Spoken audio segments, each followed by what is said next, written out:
Bueno, buenas tardes a todos y a todas. ¿Cómo andan? Bueno, hoy tenemos la visita Bien, de Ezequiel Apesteguía y Sebastián Espiño. Ezequiel, el que lo ven allá, bueno, yo lo veo allá arriba a la derecha, y al Seba lo vemos allá. Bueno, son los únicos dos que tienen camarita, así que es fácil. Eh, Nos invitamos particularmente al Ese, que era el protagonista hoy, para que nos cuente un poco la experiencia de Uno, que es un medio que él dirigió hasta hace un tiempito, eh, y que nos parecía interesante, bueno, justamente teniendo en cuenta que estuvimos viendo en las clases de periodismo digital, estuvimos viendo interactividad, estuvimos viendo hipertextualidad, ver, bueno, cómo manejaba este medio, esa parte de la participación sobre todo, ¿no? Un medio muy particular porque un medio dirigido a los más jóvenes, ¿no? Ya nos va a contar el S. eh, y con una estética un lenguaje muy especial, así que por eso nos parecía interesante que él mismo nos cuente cómo fue el desarrollo de ese medio. Eh, Ezequiel fue igual que el Seba, fueron alumnos nuestros, así que bueno, los invitamos juntos además, porque los dos eran compañeros y muy amigos, y son muy amigos, y entonces bueno, estaba bueno también tener este diálogo entre ellos. Al Seba ya lo vamos a invitar para otra ocasión, para otra clase, ya lo hemos comprometido para otra clase de SEO o no sé, alguna clase que veremos. Así que bueno, bienvenidos a los dos. Muchas gracias por estar Gracias. de nuevo aquí en las clases de periodismo digital. Esta vez Gracias. contándonos desde el otro lado del mostrador, bueno, sus experiencias, que la verdad que son muy buenas, muy ricas en distintos medios. Ya les contaremos en otra oportunidad sobre el SEBA. Bueno, bienvenido y gracias por tu tiempo. Muchas gracias por la invitación y con Seba siempre, yo, además de ser amigos y de haber cursado juntos, nos conocimos ahí en la Universidad de Comahue, siempre digo que, o yo me pienso que somos compañeros de recorrido, ¿no? Porque vamos tratando de hacer cosas juntos o por separados, pero siempre mantenemos en contacto y siempre es genial tener a alguien con quien poder compartir y poder charlar de las cosas que uno está haciendo, porque una de las cosas que más difíciles de hacer como comunicadores es tratar de hacer cosas, ¿no? Entonces, siempre es bueno tener a alguien, para mí es mi compañía de recorrido, es decir, nos vinimos juntos a Buenos Aires, trabajamos juntos, después trabajamos separados, los dos tuvimos crisis profesionales, laborales, entonces nos vamos acompañando en ese camino. Che, ojo que yo estoy medio blando con el tema de la cuarentena, tengo la guardia rebaja, vos arrancada así, ya estoy que lloro. La emoción, la emoción. Sí, y yo quería decir que para mí la experiencia esta que voy a contarles hoy, de Uno, es la mejor experiencia profesional que tuve en mi vida, porque es algo que siempre había querido hacer, ¿no? Crear un medio desde cero, que esa era mi intención. Ya había probado antes, ya había hecho blogs, había hecho newsletters, programas de radio, fotologs. Pingui, a ver, ahí se ve, estoy Sí, compartiendo perfecto. bien. Impecable. Bueno, genial. Bueno, también voy a estar atento al chat, así que aunque lo tenemos ahí de moderadora a- al sensei, voy a estar atento al chat, así que si ustedes ven que me necesitan interrumpirme, levanten la mano, hablen directamente, yo no tengo ningún problema. Vamos por acá. Y no se preocupen, si voy muy rápido, tengo un montón de cosas para contarles, son como 50 slides, así que lo voy a tratar de hacer lo más rápido y resumido posible, pero no se hagan problemas por nombres que yo pronuncie mal, que no entiendan o enlaces, porque en la presentación está todo enlazado, está todo linkeado y yo se las voy a pasar a Ale y a Fabi para que se las compartan. Así que quédense tranquilos con eso. Lo primero que les quería contar, o en esta idea de nuevas narrativas de interactividad que me habían propuesto Ale y Fabián que les comentara, era la primera pregunta que que a mí me impulsó personalmente, pero después también impulsó al equipo, es cómo cómo tratar de hacer todo el tiempo cosas nuevas, ¿no? Y cosas nuevas en el sentido de conectar historias o ideas para tratar de crear algo distinto, algo nuevo, que esa es la base de la innovación, ¿no? Unir dos ideas que aparentemente estaban separadas o disociadas, juntarlas y tratar de hacer algo nuevo. Entonces, la pregunta que nos impulsaba es cómo innovar, tratar de innovar todo el tiempo. Y tengo una respuesta corta, pero no es una respuesta que les va a gustar, que ese proceso de trabajo es un proceso, no es una sola cosa, ¿no? Y ese proceso es durísimo. Es durísimo porque necesitas muchísimo esfuerzo para construirlo.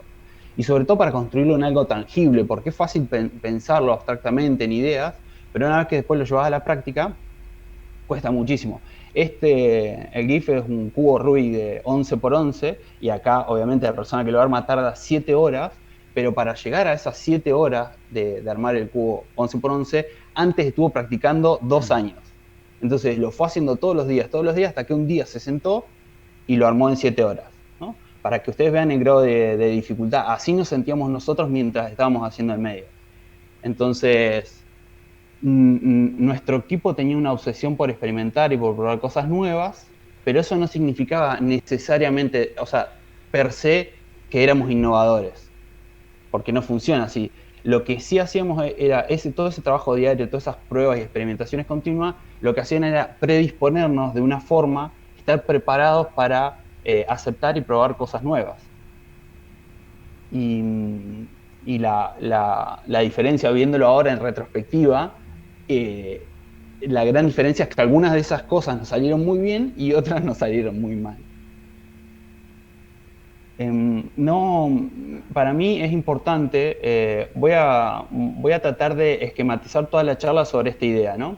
Sobre la idea de nuevas narrativas. Entonces, es importante entender que todos somos historias. O sea, el núcleo narrativo está presente en toda la comunicación humana, a lo largo de la historia. Entonces, nuestra memoria es una historia, esas historias o nuestras memorias forman parte de nuestra identidad, también le dan forma y moldean nuestras culturas. Entonces, todo lo que hacemos es historia. Y es importante que pensemos en esto porque lo importante no es qué contar, o sea, qué historia estoy contando, sino la forma de contarla. O por lo menos hoy predomina mucho más el cómo que el qué. Si se dan cuenta, si miran acá, a ver si se ve el mouse, si hago así. No. Bueno, acá en la ilustración, si se fijan, esto es una nena pequeña que cuenta la historia de qué quiere ser cuando sea grande, ¿no? Entonces, lo que hace es escribe y cuenta que quiere ser policía y se dibuja a ella como policía, primero como niña y después como adulta, y después escribe que le gustaría usar un helicóptero y dibuja el helicóptero. Y todo esto tiene una razón, no por nada lo explica así. Si se fijan, esto lo que hace es cuenta en texto y muestra. O sea, cuenta, dice, quiero ser policía y lo muestra, se dibuja siendo policía. Cuenta, quiere volar en un helicóptero y dibuja un helicóptero. Y esto es importante porque nosotros aprendemos desde muy chicos a mezclar, a contar historias de otras formas, ¿no? A mezclar las formas de contar historias. Y esto, o sea, yo no creo que acá no hay nadie que tenga menos de 15 años, o sea que está bien decir que todos pasamos por esto en el colegio. Todos dibujamos, en la escuela nos enseñaron a escribir con emojis. Le decían pictograma, pero básicamente era eso, ¿no? En un día de emoji de sol, fui a la emoji de playa a pasear y me encontré con un emoji de cangrejo. Entonces, si miran esto, es muy parecida a la comunicación que nosotros usamos en stories de Instagram o en mensajitos de WhatsApp. Porque yo a Seba, si le voy a mandar algo por WhatsApp, no le voy a mandar un texto de 30 párrafos. Le voy a decir, ¿viste esto? Y le voy a pasar una foto o un video, ¿no? O un audio. Depende del estadio en el que esté, pero quiero decir, yo le voy a contar, le voy a decir, ¿viste esto? ¿Viste la nota, como pasó al principio? ¿Viste la nota que escribió Fernández Moore sobre el documental de Michael Jackson? Y si estuviera en WhatsApp, o lo que voy a hacer después, le voy a mandar un enlace. Entonces, le cuento y le muestro. Este tipo de narraciones, a mí me gusta entenderlas como narraciones lineales, en donde todo el tiempo cuentan y muestran cosas, ¿no? Los gringos le dicen show and tell. Entonces son recursos creativos que aprendemos de chicos para contar historias, pero hay un problema grande, que es que después cuando crecemos y cuando estudiamos y nos formamos y nos convertimos en profesionales, toda esa creatividad, todos esos recursos múltiples para contar una historia se pierden, los perdemos. Y pueden ser por las imposiciones de las industrias culturales, pueden ser por nuestras formaciones profesionales, ¿no? Académicas incluso. Perdemos ese empuje creativo, esas formas de tratar de contar historias. Entonces, en un artículo, aprendemos a hacer un artículo de 800 palabras en pirámide invertida, ¿no? Para escribir para el papel, y eso no es una historia lineal, no cuenta y muestra, no usan el recurso del show and tell. Entonces, tienen un artículo de 800 palabras en pirámide invertida, tiene texto por un lado e imágenes por otra, ¿no? Entonces, y a veces el texto se repite en las citas destacadas, yo voy leyendo un párrafo, termino el párrafo y veo en grande una cita destacada que me vuelve a repetir lo que ya leí antes o lo que voy a leer después. Entonces es un recurso puntual de ese formato. Y las fotos tienen epígrafes porque como están descontextualizadas del texto, no están contando y mostrando, sino que están por fuera del texto, necesitan epígrafes porque no tienen contexto. Entonces el epígrafe le da el contexto. Entonces las puedo ubicar al principio, al final, en el medio de la nota, al costado, ¿no? Y el problema es que después nosotros esas formas las trasladamos casi por inercia al mundo digital, y al mundo digital y móvil, ¿no? Entonces, y nuestro trabajo, por lo menos en uno, como comunicadores en general, pero en uno en particular, era tratar de desarticular, o sea, de deconstruir esta formación para tratar de hacer otra cosa, ¿no? Y en este sentido, así les voy a tratar de mostrar la presentación de hoy. Voy a hacer un show and tell de uno, en donde les voy a mostrar, les voy a contar un poquitito y les voy a mostrar todos los ejemplos que pueda. Son como 50 slides, así que hay muchos. Les voy a mostrar cómo estaba formado el equipo, cómo elegimos las historias, cuáles fueron los pilares conceptuales que le dieron forma a ese medio nativo móvil, y básicamente qué significa pensar un medio por y para teléfonos móviles, ¿no? Que en realidad ahí es donde todo el mundo está concentrando la atención hoy en día, y también de antes.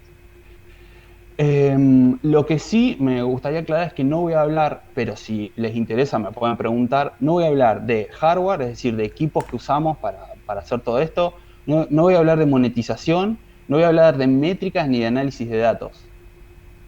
Y tampoco en la presentación del cierre de uno, pero si quieren, si están interesados me preguntan y lo charlamos. ¿Hasta acá vamos todos bien? ¿Todos bien? ¿Sí? Sí. Cuando no hay feedback. Perfecto. Esto es cuando no hay feedback, me ahí pensando, ahí está, ¿viste? Sí, en el chat ya está. Lo que no tiene camarita. Bueno, ahora empieza la presentación y voy a tratar de ir despacio pero rápido al mismo tiempo. Uno estuvo desde el principio conceptualizado y pensado, orientado para audiencias jóvenes. Toda nuestra audiencia, el 90% de la audiencia en medio era móvil. Esperen que acá está. Era móvil y el 85% tenía entre 18 y 34 años. Esto es más o menos la franja de los nacidos entre el 82 y el 2004, la franja de millennials más amplia, si se quiere. Para nosotros era muy importante, sobre todo en la proyección de audiencias, porque para el 2025 se estima que vamos a hacer casi el 80% de la fuerza laboral, los millennials, ¿no? Y esta franja, obviamente, que es conceptual, no es rígida, pero también muchas veces incluía a los centennials, que muchos de ustedes que están estudiando en la universidad deben ser, es decir, los nacidos entre mediados de los 90 y mediados de los 2000, ¿no? Nosotros, como todavía no estaba tan segmentado el público, trabajamos para esa audiencia específicamente. Y para no ofender a nadie, hablamos de gente joven. Nuestros contenidos tenían estas 4 calidades. Ahí, ¿viste? Yo sabía que... Ahí iba a decir, Fabián. Yo dije, no voy a decir gente no vieja. Era gente joven. Pero todos somos jóvenes acá. A partir de los 70 es considerado viejo. 70, 80, sos adulto mayor. Bueno, les decía, nuestros contenidos tenían estas 4 características. Básicamente, como estaban pensados para teléfonos, ahí está, la juventud está en el alma. Esa es la que va. como estaban pensados para teléfonos, tenían estas 4 características. Eran muy breves, muy directos, sociales dentro de lo posible, y la mayoría de lo que producíamos era visual. Como le conté, nosotros estos 4 elementos experimentábamos y probábamos mucho. Entonces, estos 4 elementos, lo que hacíamos era juntarlos y tratar de remixarlos para ver qué salía o qué historias podíamos contar con estos 4 pilares. Entonces, algunos de estos experimentos los hacíamos, se publicaban, otros los hacíamos en vivo, no sé, en vivos de Instagram, en vivos de YouTube, etc. Y muchos otros quedaban ahí en la nebulosa, nunca veían la luz, ni siquiera para el resto del equipo. Muchas veces experimentamos de forma individual. Y por ejemplo, uno que me acuerdo ahora, que quedó en el tintero, que tiro la idea por ahí, si les pinta, era que nos quedó en el tintero la idea de cómo hacer un podcast con audios de WhatsApp. Es decir, un podcast como si fuera un grupo de WhatsApp al que múltiple gente manda audios. Eso nunca vio la luz y está bueno, pero son cosas que están buenas para probar. Entonces, resumiendo, lo que nosotros hacíamos básicamente era mantener los valores tradicionales del periodismo. Por esto es importante la universidad, por esto es importante la academia, es decir, aprender relevancia social, visión crítica, chequeo de fuentes, transparencia. Y eso manteníamos de lo tradicional, y lo que sí, con lo que sí jugábamos mucho era con los formatos de los lenguajes. Entonces, usábamos un meme y hablábamos con emojis, informábamos con GIF, con videos brevísimos que a veces no tenían ni sentido, y entonces nosotros construíamos a partir de ahí remix creativos, ¿no? O lo que nosotros pensamos que son remix creativos. Si conocen Pictoline o BuzzFeed o el Surti, el surti.com, van a entender que aunque sus formatos son visuales, no es el formato lo que importa, sino que son todos los remix culturales que crean alrededor de eso. O sea, cómo agarran un meme, agarran una historia periodística, agarran una película y agarran un libro y ensamblan todo en una sola cosa. Que puede ser una infografía en internet o puede ser después un documental, ¿no? Entonces, sobre estos remix creativos les traje algunos ejemplos. Les traje 3 puntuales que hicimos nosotros, que a mí me parece que son los más divertidos. Entonces, tenemos estos 3. El primero es de Emojis Argentos, que es una propuesta que salió de uno de empujar ciertos emojis argentinos. Creo que si le hago clic, ¿lo ven? Sí. De empujar ciertos emojis argentinos. Entonces está el emoji del mate, fernet, empanada, no sé, de chulengo, sifón, dulce de leche, hay un montón de cosas.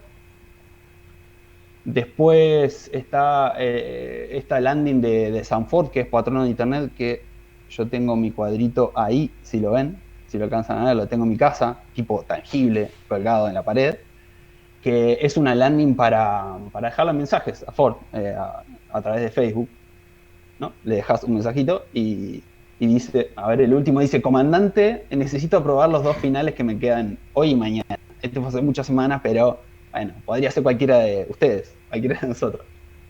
Y después el último es un remix entre políticos argentinos y Pokémon, que en su momento cuando salió el juego Pokémon, estábamos en la cresta de la ola. Quiero un sticker de Peronchu. Uy, de esos Peronchus, Aguinaldo, de esos stickers de Peronchus deben quedar pocos, está difícil conseguir. Y esto, por ejemplo, se nos ocurrió en el momento que salió el juego de Pokémon. Entonces tenemos un montón de políticos argentinos en un Pokédex mezclados con políticos argentinos, con Peronchu, es Perón y Pikachu, Alfonsau, que es Alfonsín y Bulbasaur, Macritl, Crismander, está Kirchner, está Michetti, está Lilita. Entonces, esto para nosotros son remix creativos y mezclan una idea o una acción en contextos informativos, porque todo esto se dio en cierto contexto informativo, en donde nosotros estábamos ahí parados y decíamos, bueno, ¿qué hacemos con esta información? Entonces es lógico que ustedes me pregunten, bueno, ¿qué resultado, o qué aplicación periodística o qué resultado informativo salió de esto? Porque esto es re lindo y está buenísimo creativamente, pero en definitiva no tiene la intención de informar, tiene la intención de entretener más que de informar. Pero ahora de cada uno de estos les voy a mostrar un caso en el que esa pretensión informativa o periodística, si se quiere, se concretó en cada uno de esos. El primero y para nosotros el más reconocido es el emoji del mate. El emoji del mate que, si se fijan, estaba entre los emojis que estamos solicitando desde Argentina, o que nosotros nos sumamos al pedido colectivo para exigirle a Unicode que sume estos emojis. El emoji del mate surgió en un hackathon que fuimos a Hackers en el año 2008. Parte del equipo 1 participó de una reunión espontánea, ¿no? De una mesa de trabajo en donde se hacía la propuesta oficial para el emoji del mate. Esto es un año después, la foto. Acá está Martín, que es el de Barba, que es el ilustrador fue el ilustrador de Uno. Esto es en 2019, o sea, un año después de hacer la presentación, y hoy en 2020 todo el mundo puede usar el emoji del mate en su teléfono. Entonces, me parece una buena aplicación práctica. Después, otro tema, por ejemplo, con Ford, surgió ese mix creativo para pedirle cosas, surgió en un momento informativo particular, pero después nosotros estábamos obsesionados con esos temas y los seguíamos, pero los seguíamos de manera incansable. Por ejemplo, es la aplicación siguiendo el tema Ford, de cuando se empezó a distribuir como el rumor de que Netflix estaba trabajando en un documental sobre la vida de Ford. Nosotros hablamos con Netflix y hablamos con y se decía que era el que estaba trabajando sobre la idea, y lo desmentimos, ¿no? Tipo, propuesta informativa sobre un tema que seguíamos, que ya venimos viendo. Una tesis que diga de Perón a Pokémon. Es muy bueno. Y este es el último con los politimones. Esto es un ejemplo de cuando Macri vetó la ley antidespidos en el 2016. Y en vez de pensar en un artículo tradicional, es decir, 800 palabras, pirámide invertida, título, bajada, y todas las imágenes con epígrafe, nosotros solo producimos esto. Es decir, que en vez de escribir una nota, hicimos esto y atomizamos toda la información en un meme, o lo que trató de ser un meme, ¿no? Acá hay... Yo me quedé en la pantalla de los tres. ¿Vos fuiste cambiando de pantalla? ¿Estás mostrando otras pantallas? No las vemos. Ah, sí, estoy mostrando otras pantallas. Sí, por estás eso compartiendo una nada más. Entraba y salía. A ver, ¿cuál estoy compartiendo? La de los Pokémon. La del Pokémon, el mate y Sanford. A ver, ventana. La vuelvo a compartir, a ver si sale. Todo, si no. ¿Ahí? Ahí no estamos viendo nada. Capaz que soy yo, es mi conexión. Sí, porque estamos igual que Guada. Vale. No. Yo actualicé la página y ahora no veo nada. A mí me pasó lo mismo. No, igual no se está viendo nada. Ahora no se está viendo nada. Por actualizar la página. Bueno, y si no, volvemos a entrar. Bueno, reiniciar porque a ver, a mí también me pasa lo mismo. Sí, ahora no se ve nada. Ahora no se ve la pantalla que estás compartiendo. Ahora se te ve a vos. Se me ve a mí. Bueno, es un primer paso. Y a Sanford.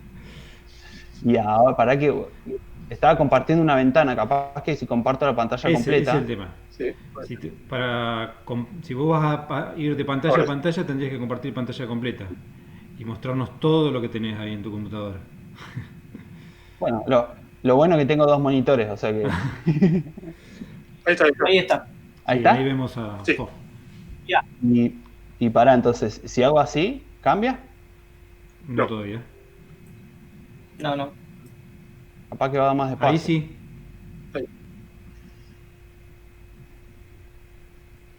Tiene como unos segundos de delay, parece, ¿puede ser? Puede ser. Puede ser, sí. Capaz que no anda bien. Ahora estamos en el emoji del mate, ok, en la presentación del HHBA. Sí, va más despacio, tengo que ir más despacio.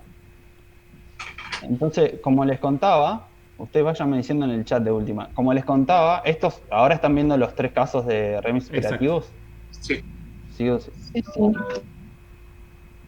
Ahí está. Martina, F5, a ver. Porque justo a mí me dice que vos tenés conexión media pobre. Eso, actualizar. A ver qué. F5. Bueno, como les decía, un caso de cada uno de estos. Este es el caso del emoji del mate. Esto fue en la Media Party de Hackers Buenos Aires en 2019. Están viendo ahora esto? Sí, Ahí estamos está. viendo. Ahí está. Entonces, Emoji del Matic se hizo una realidad, empezó como un juego en un hackathon y se hizo realidad.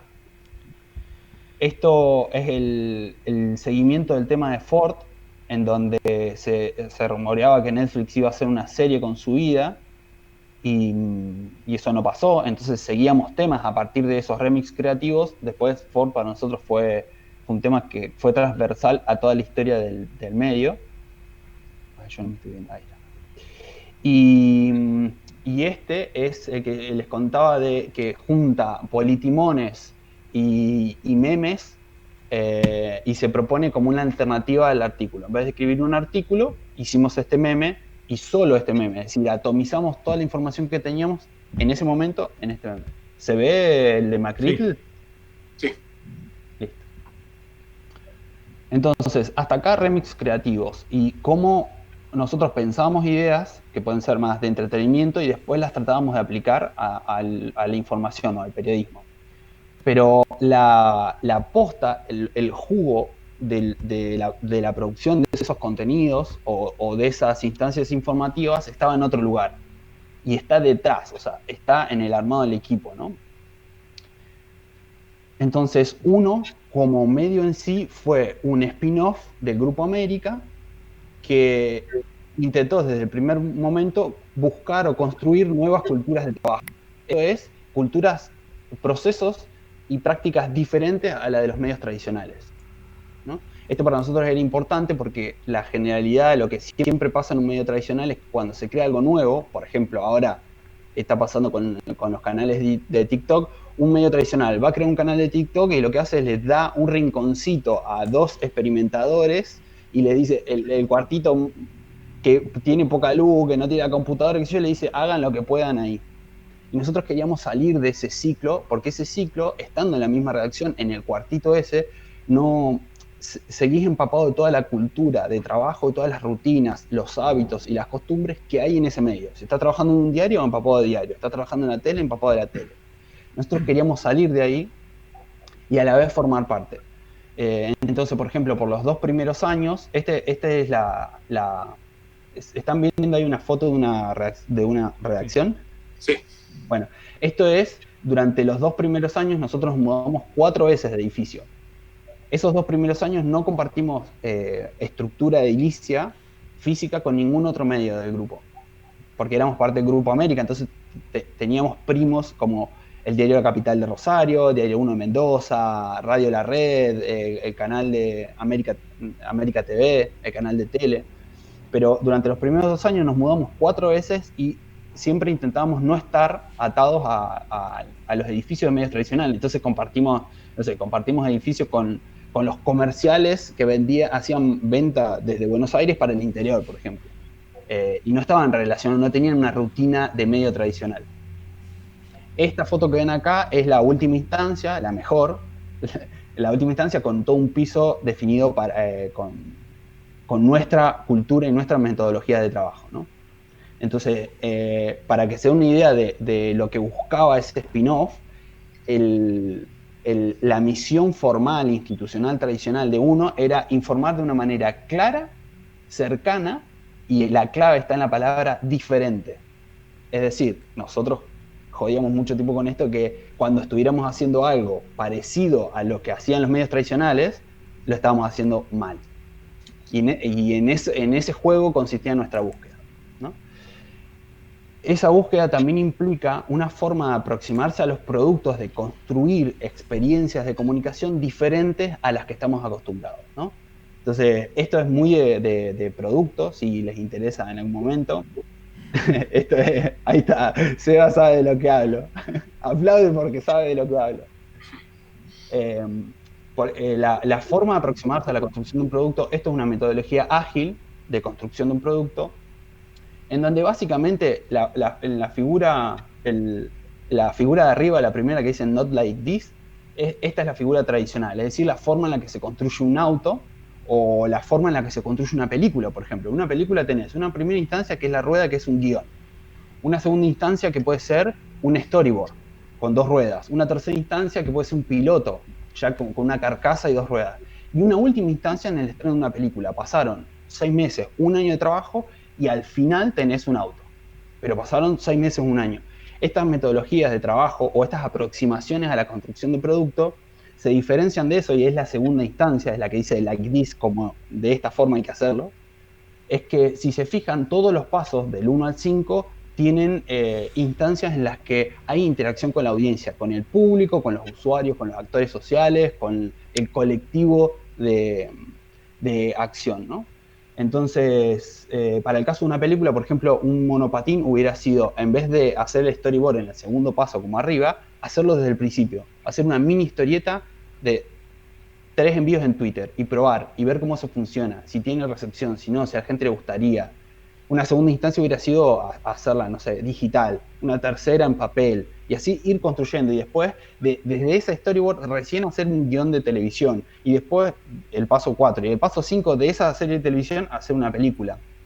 Y después del paso 5, terminás de hacer la película y construís el parque de diversiones, o construís la serie de libros, o el podcast, o no sé, o el juego de realidad virtual, lo que sea, ¿no?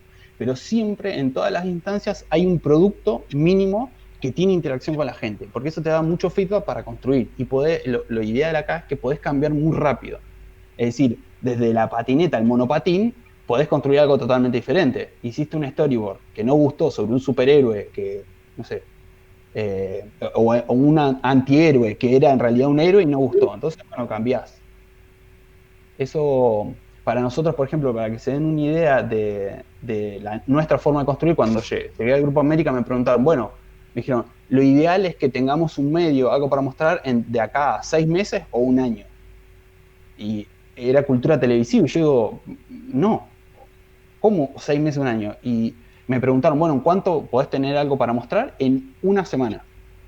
Y en 1 semana hicimos un newsletter, que fue nuestro MVP o nuestro producto mínimo viable, es decir, nuestra patineta fue un newsletter, que además es contraproducente porque estamos pensando en un medio móvil, y lo que hubiera pasado en la instancia 1 del medio tradicional, un medio móvil, hubieran dicho hagamos una app, ¿no? Porque está pensando en dispositivos móviles. Entonces hubiéramos estado 6 meses pensando la app, construyéndola, viendo los contenidos, qué sé yo, y 6 meses después recién la lanzamos en Google Play, solo para Android, y para probar. Nosotros, nuestra intención era al revés, y aunque era contraproducente porque el consumo de newsletter desde los teléfonos móviles en ese momento no estaba muy en auge porque la conectividad no era buena y demás, pero hicimos el newsletter, fue nuestro producto mínimo viable, lo sacamos en 1 semana el primero, y lo interesante es que fue una de las pocas cosas que duró los 4 años que duró el proyecto. O sea, desde el primer día hicimos un producto mínimo viable y fue lo último que terminamos de cerrar.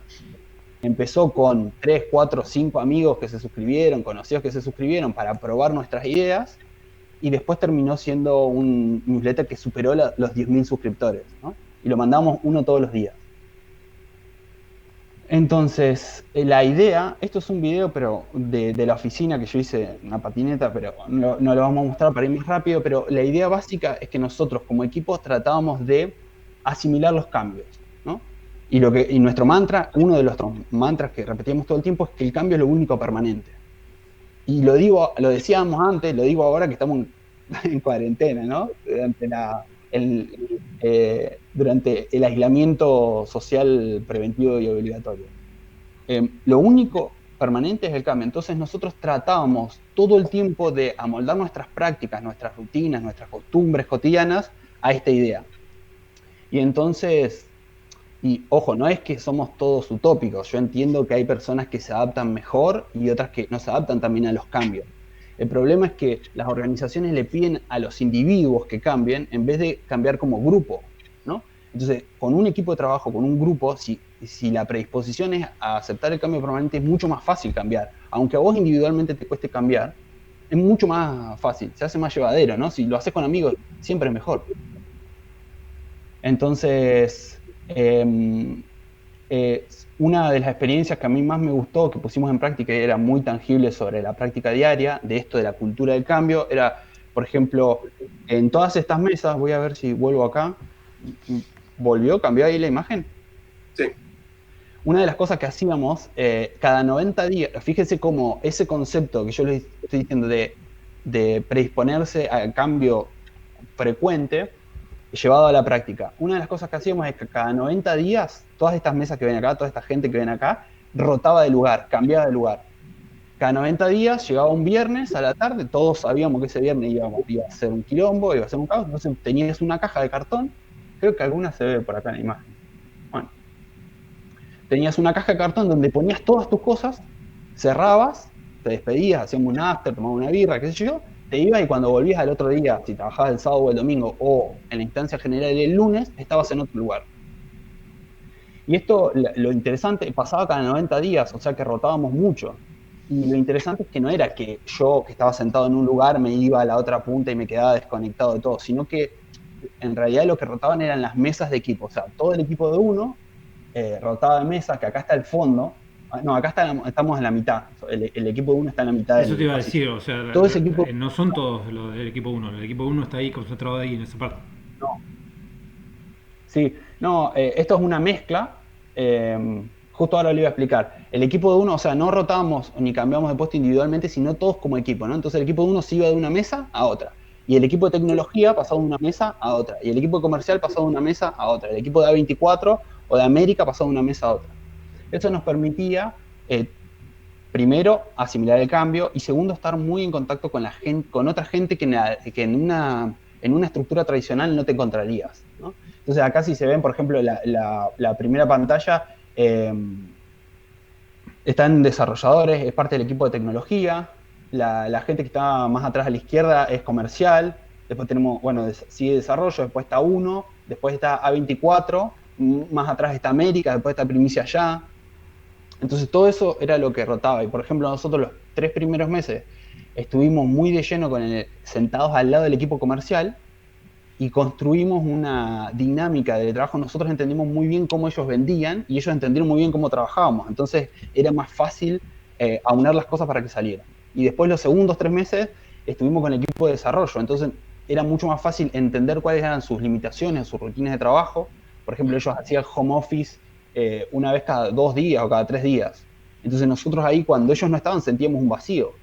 Y a partir de eso también nosotros empezamos a incorporar el home office optativo, ¿no? Pero para amoldarnos también a sus formas de trabajo, a sus rutinas y que los cambios sean menos drásticos, ¿no? En la redacción de uno, ¿cuántos eran? Éramos 10 en total. Fue lo máximo que llegamos a hacer. Y en total, todos los que trabajaban para el medio, ¿cuántos eran? La parte comercial y todo. Y llegábamos casi a 35, 36. Porque este es el equipo core del medio, que era chico a propósito. Estaba diseñado a propósito para que fuera pequeño, 10 personas máximo. Acá ven también cosas muy, muy importantes para mí personalmente, pero también para el equipo de trabajo, como la paridad de género. Este es el equipo completo, son 5 mujeres y 5 hombres. Y rotábamos en roles de responsabilidad, entonces eso era también importante. Y todos tenían algún background en periodismo o comunicación. Y los que no los tenían, por ejemplo, un editor de video que no necesariamente lo tiene que tener, se lo tratamos de incorporar en la rutina diaria, ¿no?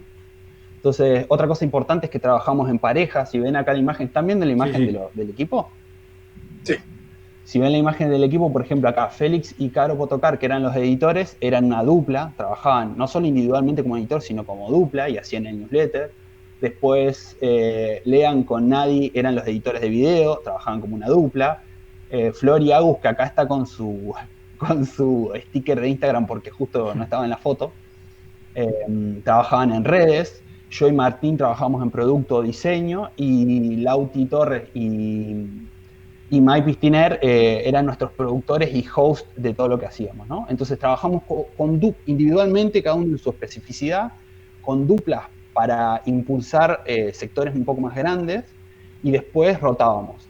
Eso no necesariamente quería decir que los perfiles, el trabajo estaba muy definido. O sea, yo presenté videos de uno cuando hacía producto, Martín hizo videos de Instagram, no sé, nadie hizo infografías, Agus, que era redes, hizo videos, y todos tratábamos de rotar y también de que esa experiencia del cambio constante fuera gratificante en el día a día, ¿no? Después cuando publicabas algo, tenías que estar mínimamente orgulloso para mostrárselo a tus amigos, porque si no, no lo publicabas, ¿no? No era por obligación.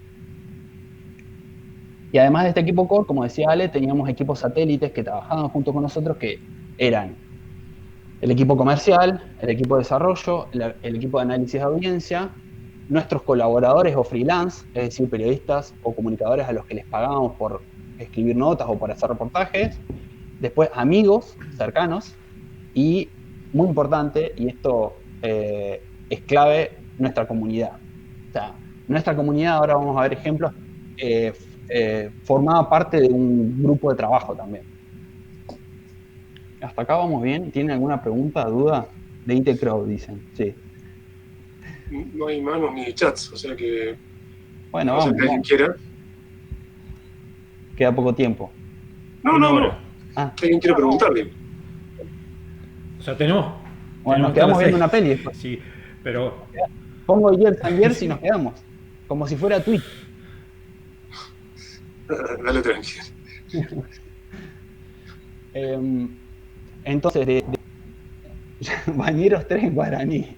No, nos va para abajo la audiencia, se nos van todos. Mínimo Black Mirror, hasta ahí, como para decir, ¿tiene alguna conexión con la batería? A ver, ese te quiere hacer una pregunta, ese. Sí, no sé si que me llama la atención y demás, pero no sé si preguntarlo porque dijiste que no sé si ibas a hablar de eso, pero te lo voy a preguntar igual. El tema de la financiación y eso del medio, ¿cómo fue al principio y demás? Y durante gran parte del medio, creo que me llama la atención eso, en un principio. Mira, la respuesta corta es que la financiación vino por parte del Grupo América. El Grupo América quería construir un medio nuevo. Después también en el medio de la construcción de uno construyó A24 la parte digital, es decir, que tenía como esa instancia de querer construir medios digitales nuevos. Y la base para nosotros fueron 3 años de financiación divididos, ¿no? O sea, era un monto de plata dividido en 3 años para proyectar en esos 3 años a hacer un medio sustentable.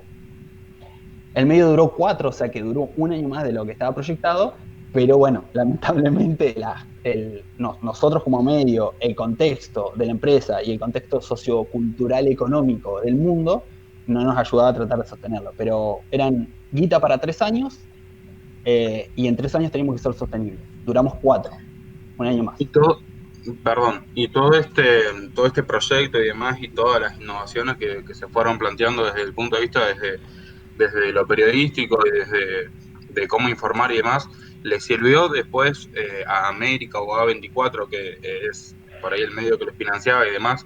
Y supongo que algunos de los periodistas que trabajan en uno terminaron trabajando ahí después.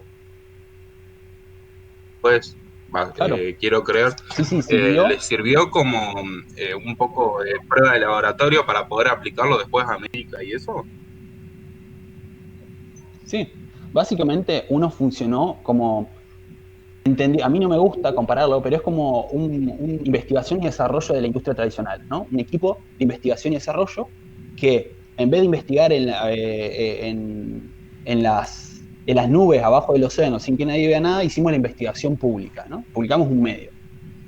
Pero básicamente fue así, fue como un paro de pruebas, de experimentación. Y nosotros enganchamos un momento muy particular de los medios en general y del Grupo América en particular, porque había una apuesta, por eso te digo que uno no fue el único caso, había una apuesta por construir algo, por darle otra entidad al mundo digital. Y por ejemplo, ¿viste ese edificio en donde la foto que muestro al final, el edificio en el que estábamos, en el que terminamos laburando, se construyó durante los primeros 2 años que nosotros no estuvimos en otras partes?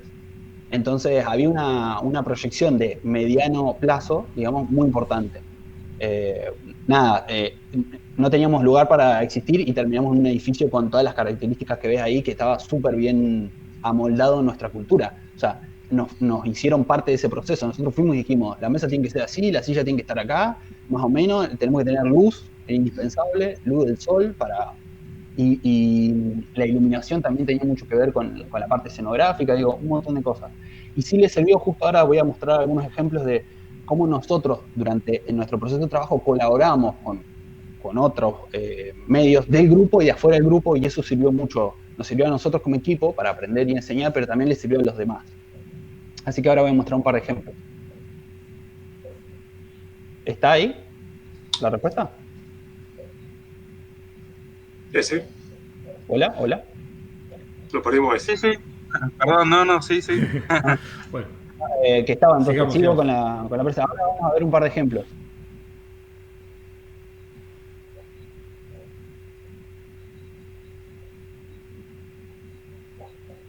Sí, ¿Estoy o no estoy? estás. Ah, Seguimos. Bueno, seguimos entonces. Lo que les decía es que detrás de todo ese proceso de laburo, el pilar fundamental de nuestro proceso era colaborar. Colaborar con otros. Es decir, colaboramos nosotros en el equipo. Es decir, ser solidario, ser recíproco, ser empático con los compañeros y las compañeras que teníamos al lado, ¿no? Si alguien necesitaba ayuda, íbamos y lo ayudábamos. También con otros equipos del grupo, es decir, con comercial, con la radio, con los diarios y con otros medios. Aunque esos medios o plataformas fueran frenemies, es decir, fueran enemigos y amigos al mismo tiempo, como puede ser Facebook, ¿no? Que es amigo porque es una plataforma de distribución, pero es enemigo porque lucha por la atención de los usuarios. Entonces, nosotros siempre, en este sentido, en nuestro manifiesto, cuando empezamos, siempre dijimos que íbamos a tratar de ser abiertos y generosos. Esas eran dos cualidades de nuestro equipo de trabajo.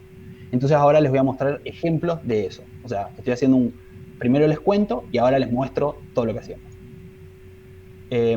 Estos son ejemplos de chequeos ilustrados o chequeos dibujados que hacíamos junto con chequeado.com. Lo que hacíamos acá era resumir, por ejemplo, una nota de chequeado que tenía 9, 10, 12, 15 párrafos en un GIF. Un GIF que, como se dan cuenta acá traje dos falsos, pero hubo verdaderos, hubo debatibles, hubo verdadero pero, hubo indefendibles, había un montón de casos. Traje estos dos para mostrarles, para que vean cómo era la dinámica del trabajo, del resumen en realidad, porque hacíamos un remix que era más un resumen. En el primer caso tenemos a Albino hablando de preservativo en el Congreso, entonces tiene la cita de Albino y tres argumentos y un remate, o sea, ven uno, a ver si entra, dos, va a continuar, y tres y un remate. Y en el caso de al lado, en el de la derecha, ven a Peña hablando sobre el presupuesto universitario, que es diferente porque tiene un argumento solo y una visualización.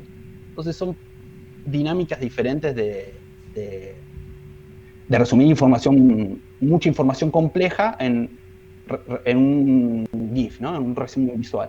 Y a partir de esto también hicimos cosas con Fundación Huésped, con CIPE, con COPEA, hicimos campañas de dengue, campañas de educación sexual, un montón de cosas con este formato de resumir visualmente la información. Y esto es interesante. Hoy, antes de la charla, estaba pensando y digo, quería como conectar mi etapa en la universidad, que es en la que están ustedes, con las cosas que terminé haciendo mucho tiempo después de la universidad, ¿no? Muchos años después. Esto surgió, o sea, la idea semilla surgió de un trabajo, creo que fue un trabajo práctico que hicimos, no sé si para literatura o para arte, en donde teníamos que resumir las obras de un artista, por ejemplo, de un escritor, en una o dos frases. Y me acuerdo que teníamos esta idea de ilustrar al personaje y que después la frase vaya cambiando. Le hicimos para un trabajo práctico, después la implementamos en el blog. Nosotros con Seba escribimos un blog que se llamaba despeinados.com, y esa idea quedó ahí, y después cuando decidimos hacer uno, pensando qué hacer con la gente chequeado, se nos ocurrió esto. Pero de dónde, a mí lo que me sorprende es de dónde salen las ideas, ¿no? Ya la había hecho muchos años, 7, 8 años antes. Mirá cómo le dieron clave para que funcione, ¿sí? Están hablando del TP5, que no sé qué es lo que tiene, pero algo interesante tiene que tener. Esto. Nos diste la idea para el TP5. Ya está. Bueno, de estos casos de ilustraciones pasamos también a algo un poco más complejo. No lo vamos a ver, pero es una animación con datos también que hicimos con Chequeado sobre la evolución de la pobreza con cada presidente, ¿no? Desde Alfonsín hasta Macri. Ponelo. Es buenísimo esto. Ese. No sé si se ve, a ver. Ustedes díganme si se ve, si se escucha. Sí, se ve. No se escucha, se ve.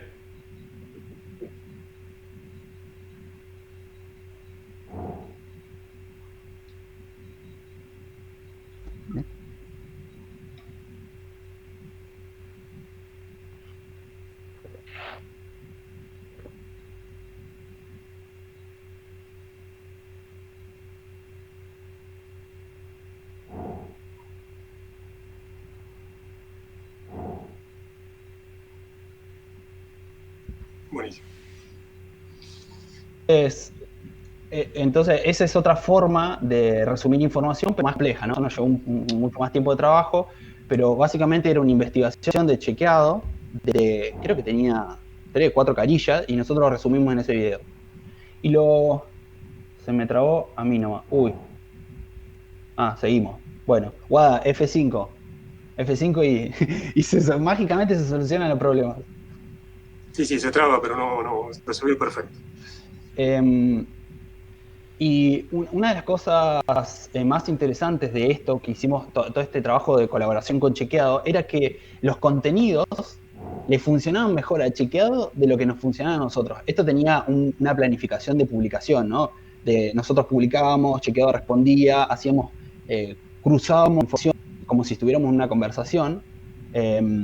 Y lo interesante es que a nuestro público, en realidad, a nosotros nos servía por el ejercicio de trabajar resúmenes visuales de información compleja, es decir, una información muy compleja, traducirlo en algo simple, que era lo que una de las características que nosotros identificábamos como una necesidad de nuestras audiencias. Pero a nosotros, cuando lo publicábamos en nuestras redes, no nos funcionaba tan bien como a Chequeado. A Chequeado le funcionaba mucho mejor.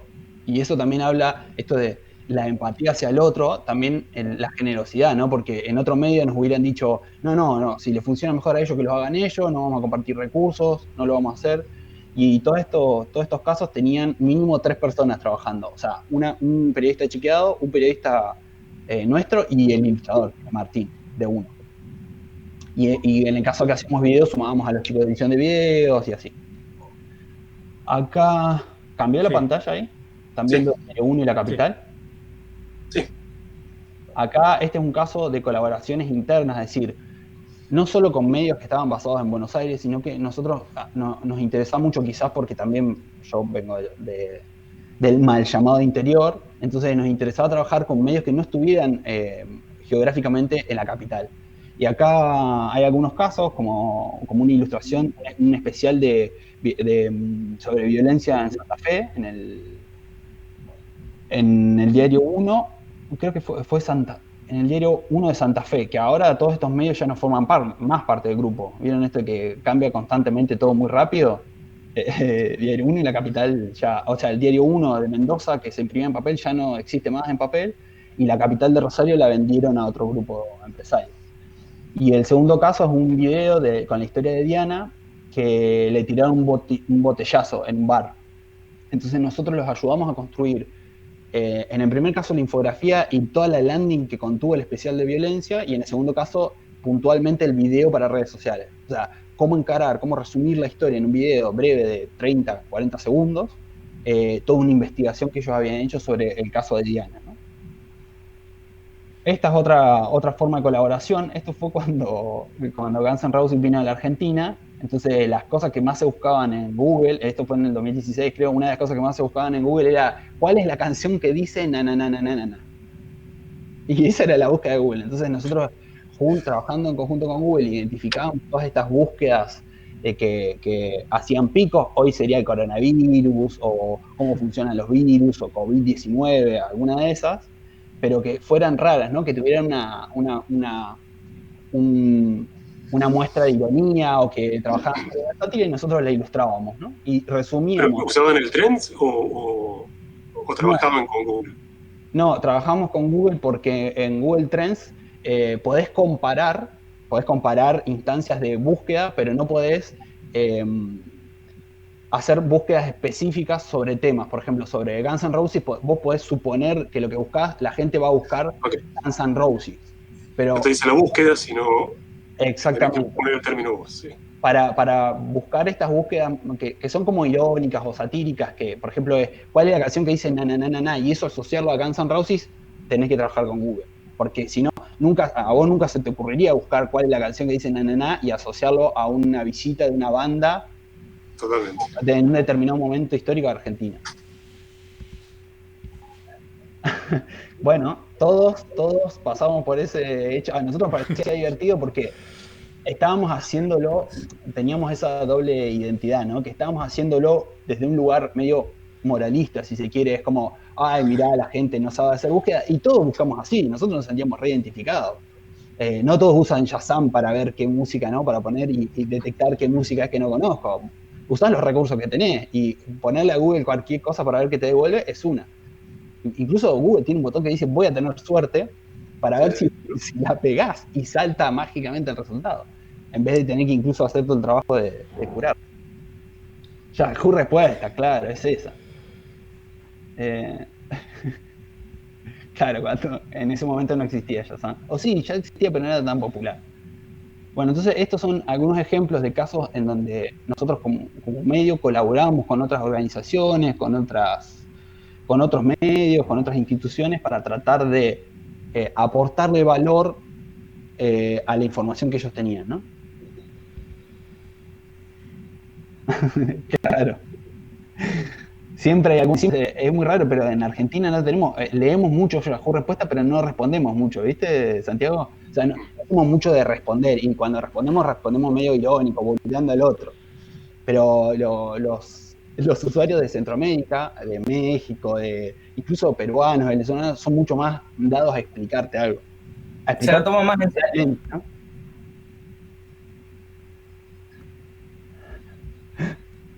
Bueno, ya MSN, no, yo no sé de qué están hablando acá. MSN, nunca, en mi vida.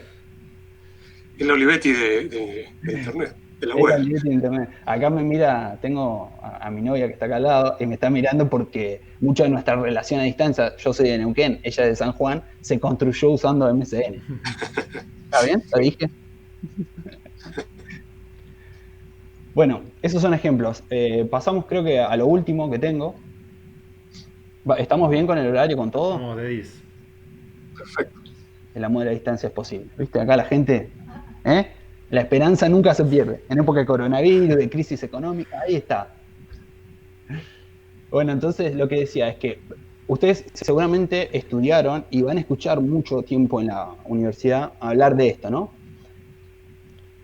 Mucha gente dice que si el contenido es el rey, que dice que el contenido es el rey y que la distribución, es decir, los canales de distribución son la reina.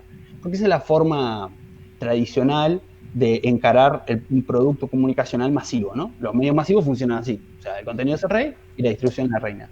A lo que nosotros le agregábamos a esto, nosotros no desmentíamos esto, decíamos, el contenido es el rey y la distribución es la reina. Joya. Pero, porque siempre, los jóvenes siempre tenemos un pero para todo, el contexto es Dios. En este sentido, está por arriba del contenido, por arriba de la distribución, por arriba del equipo de trabajo, por arriba de cualquier cosa.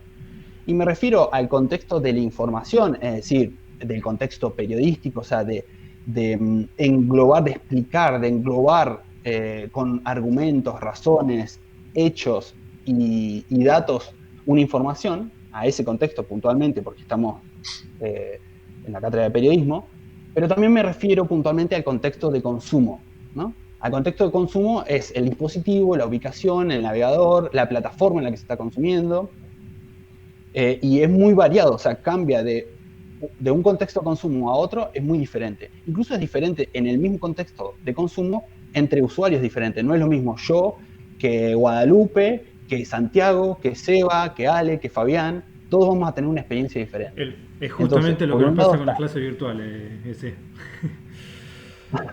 Claro, es así. Lo que está pasando con esta clase, por ejemplo, que algunos se estarán conectando con un celular, otros estarán con la computadora, unos tendrán buena conexión, otros una conexión que es muy mala, otros tendrán a un pibe ahí dando vuelta y no pueden escuchar la clase. Bueno, son esos contextos. Y acá la facilidad que tenemos en esta instancia es que el contenido es homogéneo, es decir, claro, estamos haciendo una videollamada y todos vemos una videollamada. Pero también se podría complicar y podríamos decir, bueno, los que están en el teléfono no van a ver toda la videollamada, van a ver solo una parte. O van a ver un video, no sé, ahora estamos transmitiendo 16:9, pero van a ver un video 9:16 o un video cortado, ¿no? Se puede complicar, claro, ahí está. Entonces, es el contexto informativo, pero también es el contexto consumo. A eso se le suma la experiencia de los usuarios, que son, o los podemos entender, usuarios todavía suena muy de producto, ¿no? O los podemos entender como actores sociales, es decir, usuarios dotados de identidad, que se mueven en distintos grupos sociales, que se mueven en una familia específica, Y también, y esto es muy importante dentro del contexto, que muchas veces se lo deja de lado, incluso en los estudios académicos se lo deja de lado, son las resignificaciones que hacen esos actores sociales de los mensajes que nosotros emitimos. El caso más evidente de todos pasa con los memes, ¿no?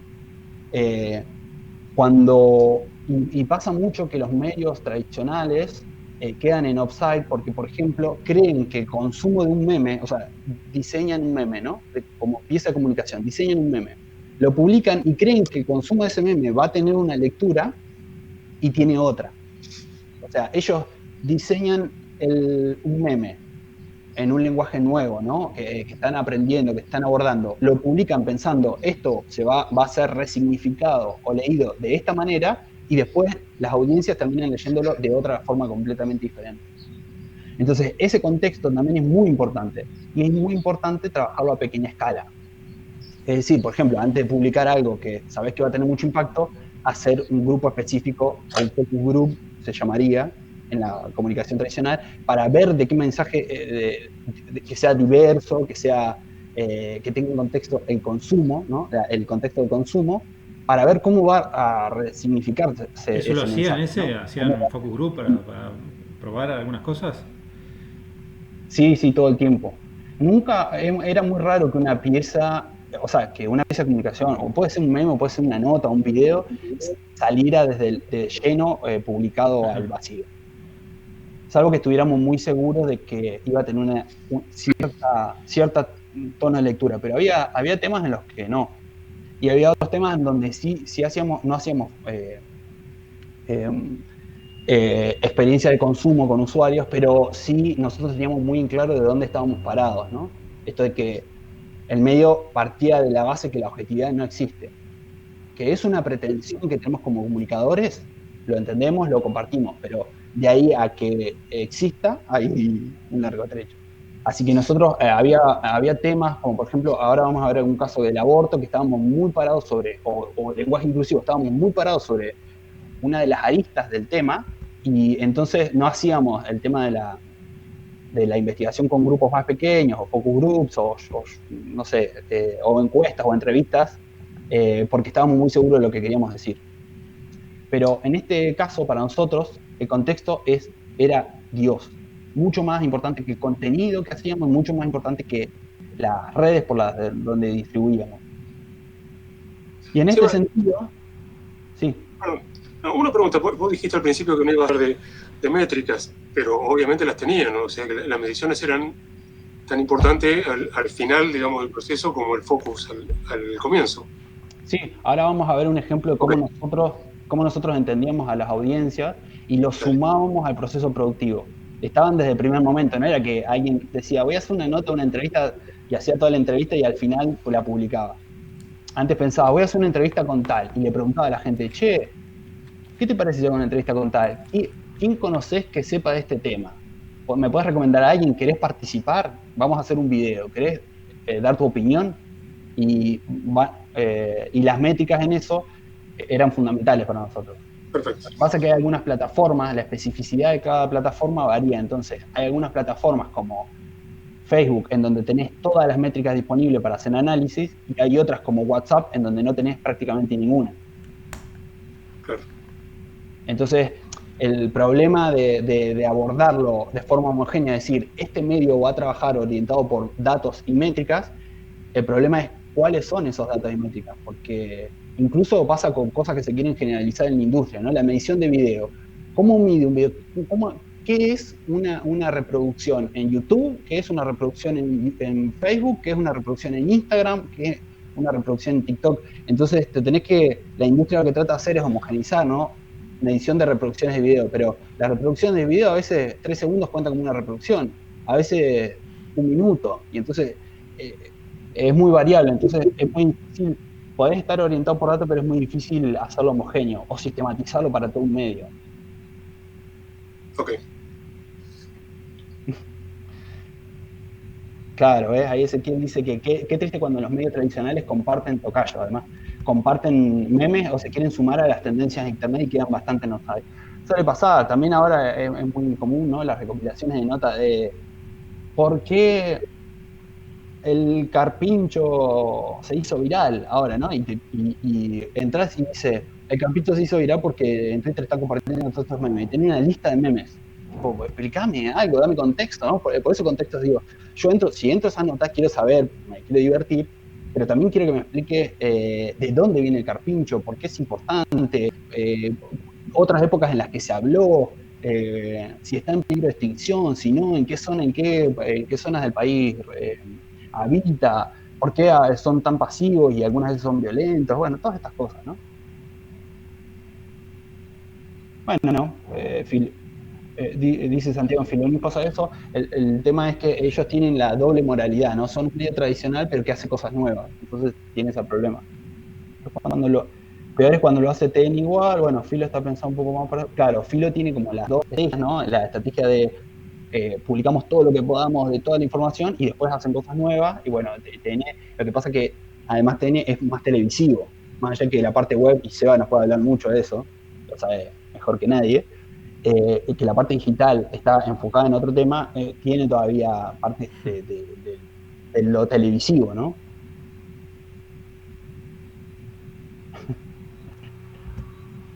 Claro, ese es el OK Boomer.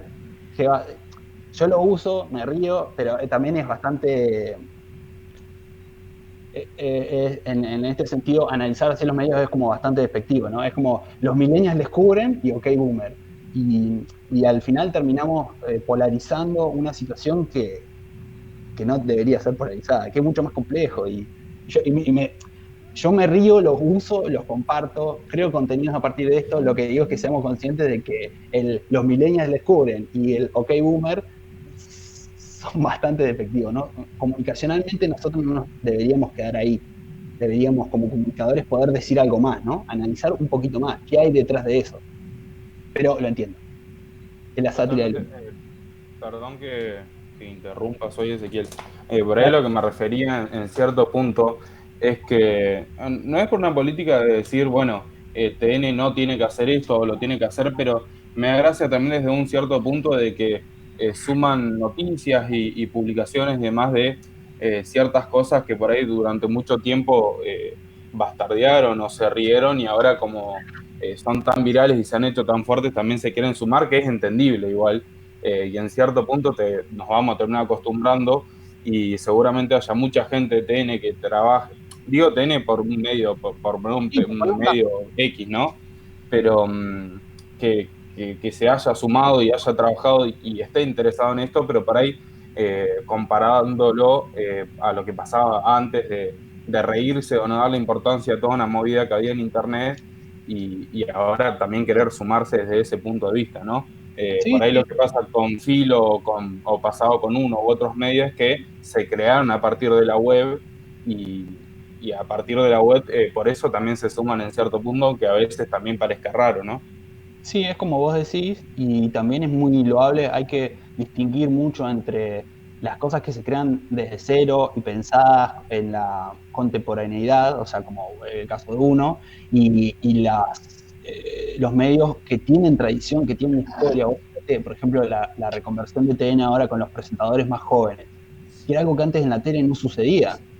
Y no, presentadores más jóvenes, digo, la tele está pensada para mayores de 55 años, siempre los presentadores tuvieron ese rasgo, eran periodistas de tradición, gente grande, y ahora hay gente joven, está Diego Poggi, está Mica, Levit, está, no sé, hay un montón en TN presentando noticias, son gente joven, y también hay una búsqueda ahí por reconvertir el lenguaje televisivo. Pero sí, los medios tradicionales también se suman, tienen esa doble moralidad que muchas veces para nosotros también es complejo, ¿no? Porque no podemos decir que está bien o está mal. Claro, dices que está bien que se adapten. Sí, lo tratan de hacer, lo que pasa es que vos tenés que entender que TN se creó en el 93. TN como canal de televisión 24/7 fue una revolución, una innovación en su momento. Yo te diría que comparable, mirándolo en retrospectiva, comparable ahora a un TikTok, al nacimiento de un WhatsApp, a escala nacional, ¿no? Pero fue una innovación tremenda. Lo que pasa es que tiene una tradición, construyó un lenguaje, una forma de trabajo, unas costumbres y hábitos que, bueno, son a veces muy difíciles de cambiar. es más difícil cambiar la cultura organizacional que el contenido per se. Lucas, ahí Sí, quería sí, hablar. Dale, Lucas. Sí, pensando en esto de los memes y el contenido el contenido irreverente que tienen, por ahí puede ser políticamente incorrecto, y si un medio tradicional lo quiere tomar o quiere sumar, entre comillas, a esa movida para, no sé, para tener presencia, eh, se le ven un poco más los hilos a un medio como uno, que él nos contaba que tenían ciertas funciones bien definidas en cuanto a debate y también en cuanto a un modo que pueden hacer que ese contenido digital o esos memes puedan ser tratados de otra manera y tengan otra llegada con la comunidad. Sí, y además ni hablar de que el modelo de negocio era otro. O sea, la plata entraba por otro lugar. Entonces eso también hay que entenderlo, y cuando analizás medios lo primero que te preguntan es qué modelo de negocio tenés. Entonces si es publicitario, es diferente que si es a través del branding de marca como teníamos nosotros en Uno. Difiere mucho, ¿viste? Uno te pide escala y volumen, los medios tradicionales piden escala y volumen para imprimir banners y tener visibilidad publicitaria, y otro te pedía otra cosa, una audiencia más fiel, más de nicho. Bueno, sigamos. Pero me encantaron tus reflexiones, las comparto. Seguimos. Entonces, como les decía, producíamos, teniendo en cuenta que el contexto es Dios, nosotros producíamos contenidos específicos para cada plataforma. Pero piensen que la dificultad radicaba en esto del esfuerzo, en que el producto tenía más plataformas que gente en el equipo. O sea, nosotros éramos 10 y acá hay más de 10 plataformas. Y eso era una dificultad, ¿no? Entonces, y algunas de estas plataformas nos salieron muy bien, como por ejemplo el newsletter, que ahí tiene los deditos de la B de la victoria, WhatsApp, que la recareteábamos, Instagram o Taringa, en donde la roqueábamos, y otros que nos salieron mal o que directamente no encontramos la vuelta, como YouTube, como el caso de YouTube. Ahora lo vamos a ver puntualmente, ¿no? De estos casos les voy a mostrar ejemplos. Para mí es importante mencionar desde acá que nosotros teníamos una política de no repetir contenidos que a veces sabíamos que si copiábamos y pegábamos de una red a otra iban a funcionar mejor. Pero había algunas instancias en donde nos superaba la parte práctica. Las cuestiones prácticas superaban a esa pretensión de no copy-pastear todo lo que hacíamos. Y era, por ejemplo, un caso que me acuerdo puntual, era que nosotros hacíamos videos 9:16 en vertical, y cuando empezamos a hacer esos videos, no existía Instagram Stories, no existía WhatsApp Status, no existía TikTok, lo hacíamos en Snapchat. Y Snapchat, cuando nos dimos cuenta que publicando esos videos de Snapchat, que eran efímeros, desaparecían a las 24 horas, en Facebook, nosotros podíamos tener un archivo de todo ese contenido publicado que no lo usábamos en Snapchat, porque ahí es efímero y pasó y te olvidaste, pero sí había contenidos que nosotros podíamos reutilizar cuando explicábamos, no sé, cuestiones históricas, por ejemplo, o debates que teníamos con la audiencia, y después volvía a surgir el mismo debate y queríamos volver para atrás, entonces nos servía. Y ahí, en ese caso, sí rompíamos la regla de tratar de no repetir o copy-pastear nuestro contenido, y publicábamos directo en muchas redes. Ese es un caso que me acuerdo. Y ahora les voy a mostrar algunos casos de esto, de los éxitos y de los fracasos. Díganme si va cambiando ahí. Sí, va ¿Ven? Aguante el video. Bueno. Esto es, nosotros, Uno es un medio nativo móvil, ¿no? Estaba pensado por y para teléfonos. Entonces, lo consecuente era que nosotros hiciéramos solo videos verticales en 9:16.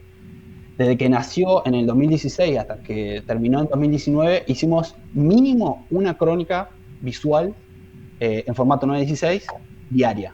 Es decir, que hicimos más de 1500 stories, lo que hoy se conoce como story. Cuando nosotros empezamos no existía Instagram Story. Se agregó después y, como saben, es una copia del producto de Snapchat.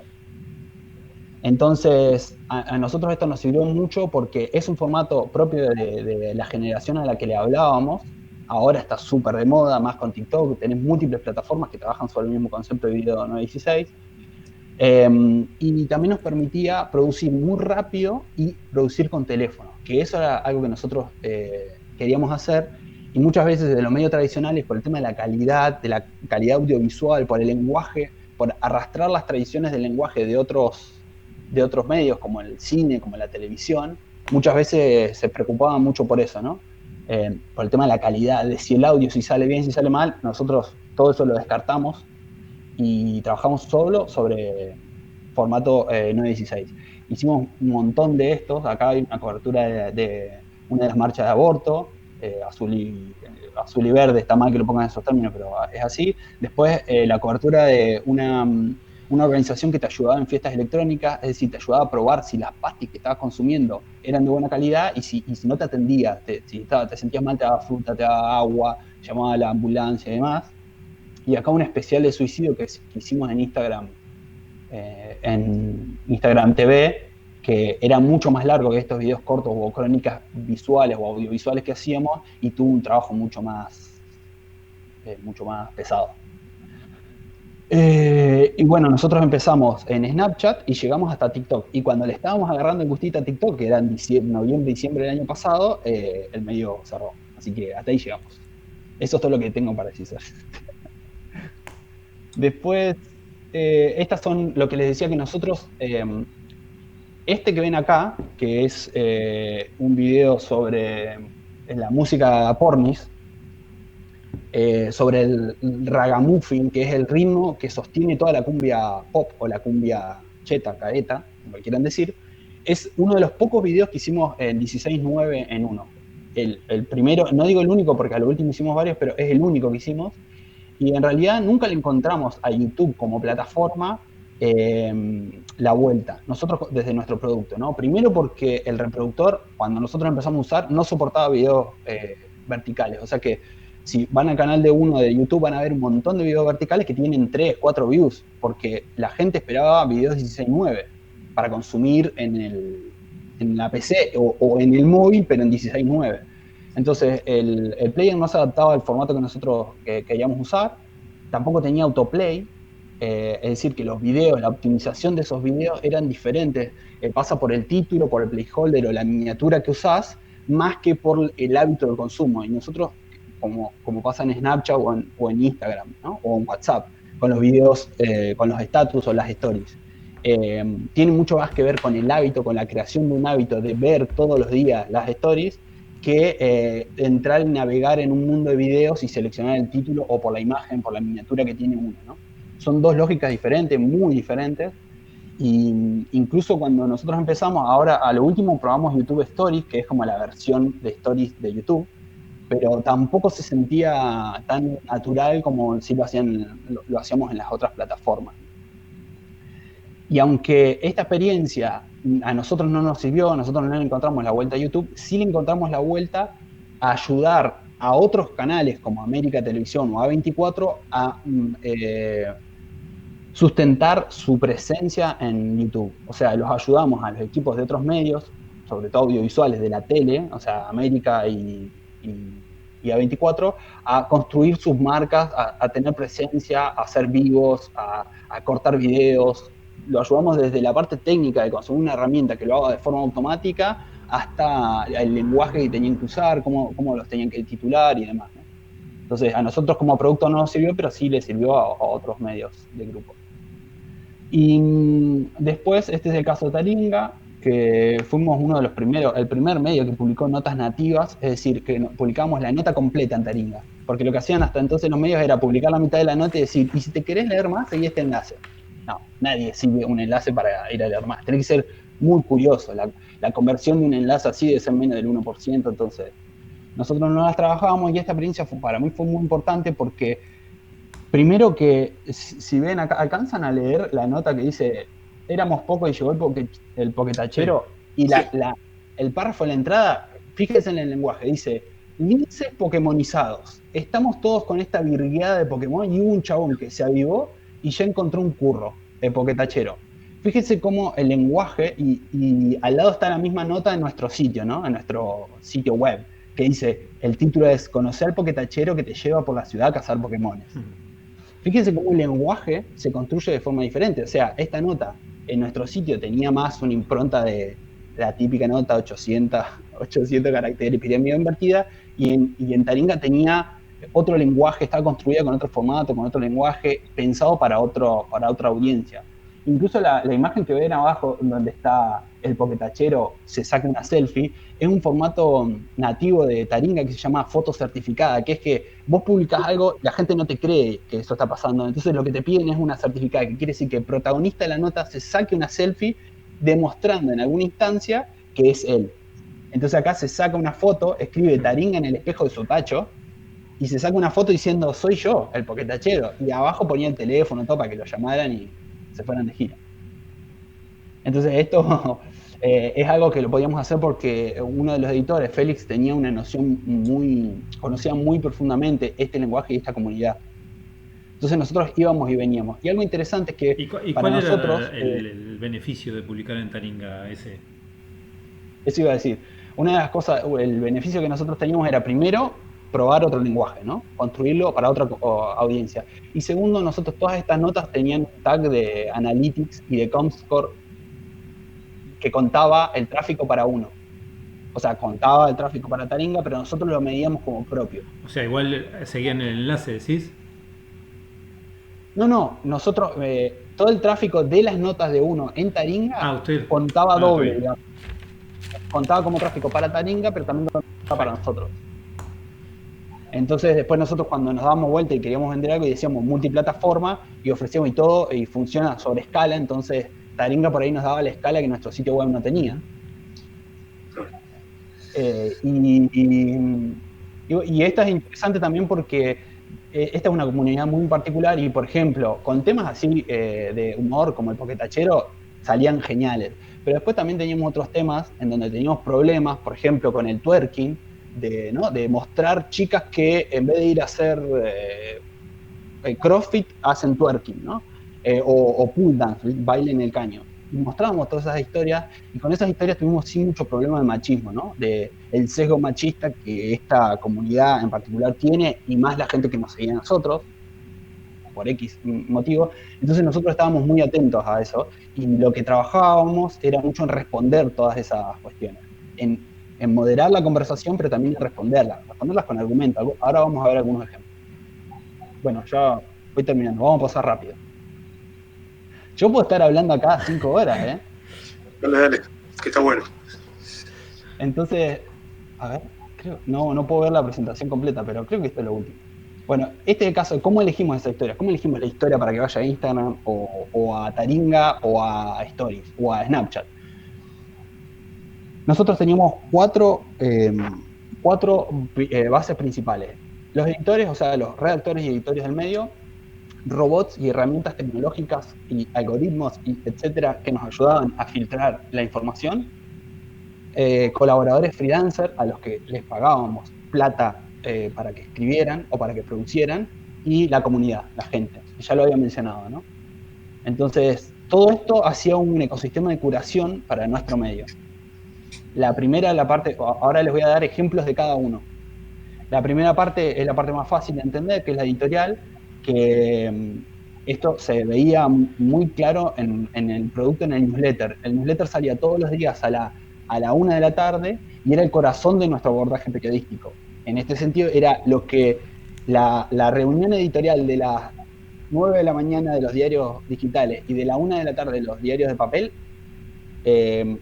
para nosotros estaba reflejada en el newsletter. No hacíamos las reuniones, pero sí en el contenido, ¿no?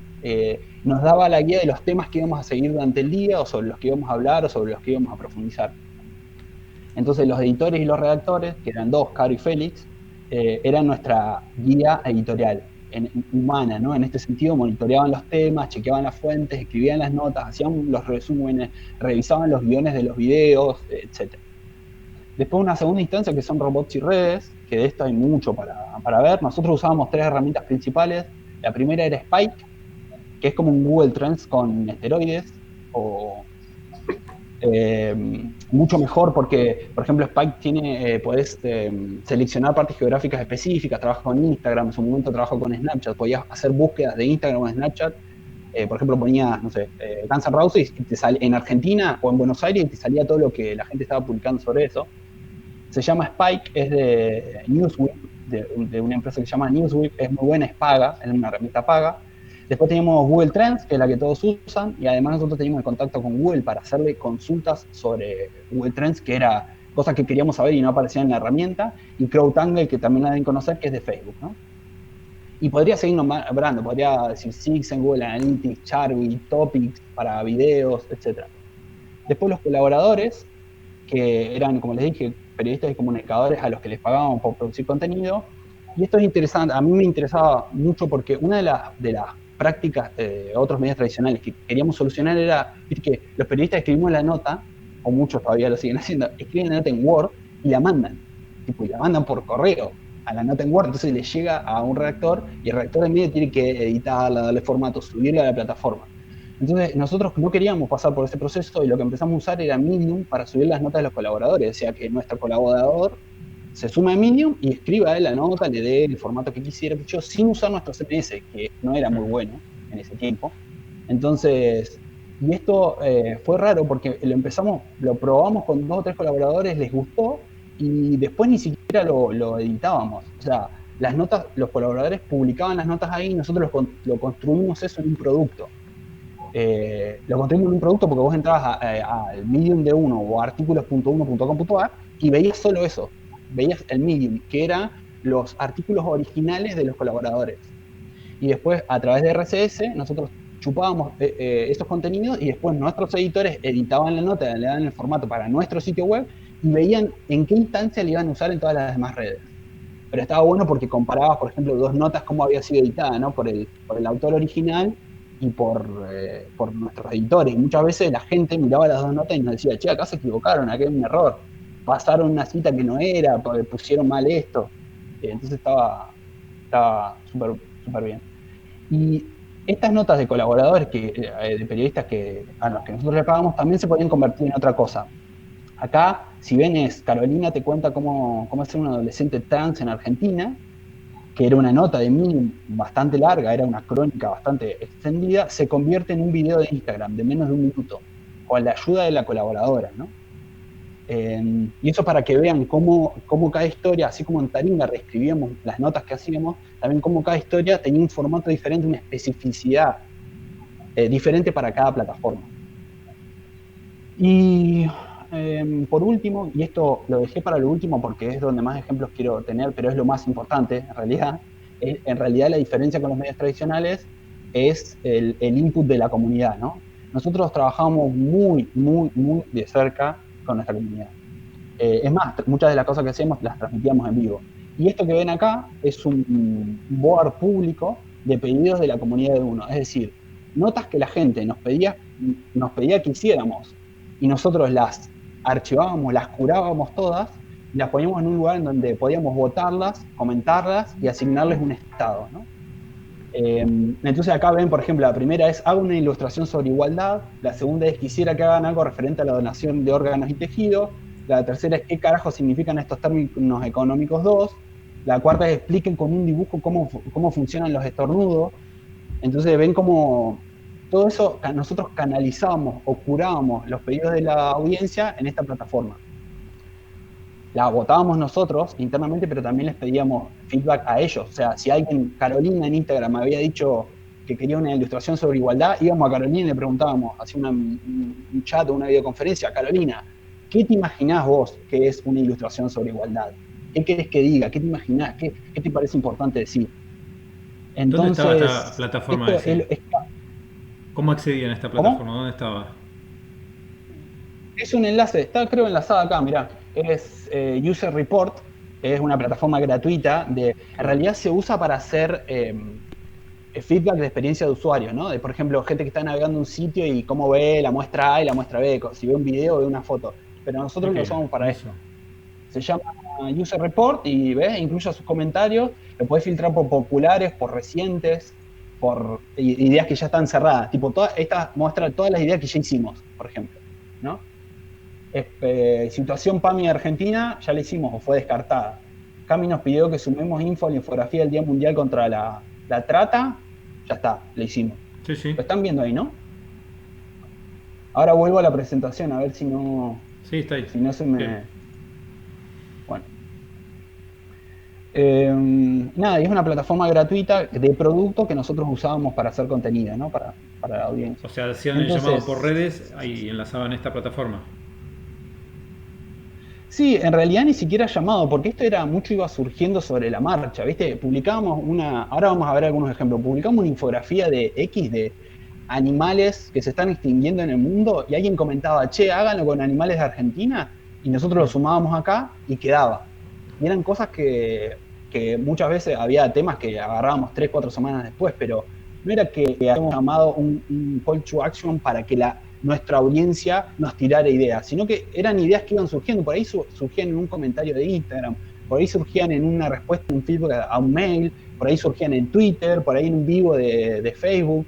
Entonces nosotros teníamos esta herramienta donde lo que creíamos que podíamos hacer, lo pasábamos por acá. Y después cuando queríamos feedback, una vez que nosotros ya teníamos procesada la idea, las fuentes, cómo lo íbamos a encarar, si era algo que nos interesaba o no, y demás, ahí hacíamos el pedido a la audiencia para que se sume. Y generalmente nunca trabajamos con pedidos de audiencia masivos, es decir, nunca era raro que nosotros digamos, vamos a hacer una infografía sobre tal, ¿qué opinás? Y lo pongamos en Twitter. Generalmente identificábamos líderes de opinión o usuarios que que tenían afinidad con el tema o que sabíamos que nos daban mucho feedback y le preguntábamos a ellos. Es decir, muy focalizado, ¿no? No era a todo el mundo que quiera participar, sino era, te estoy hablando a vos, Ale Ross, ¿qué pensás sobre una ilustración de igualdad? ¿Cómo te la imaginás? Y después le preguntaba a Elena, y después le preguntaba a Santiago, y así. Entonces, ya... esto acá. Uy, estoy buscando está bien. Perdón. Acá está.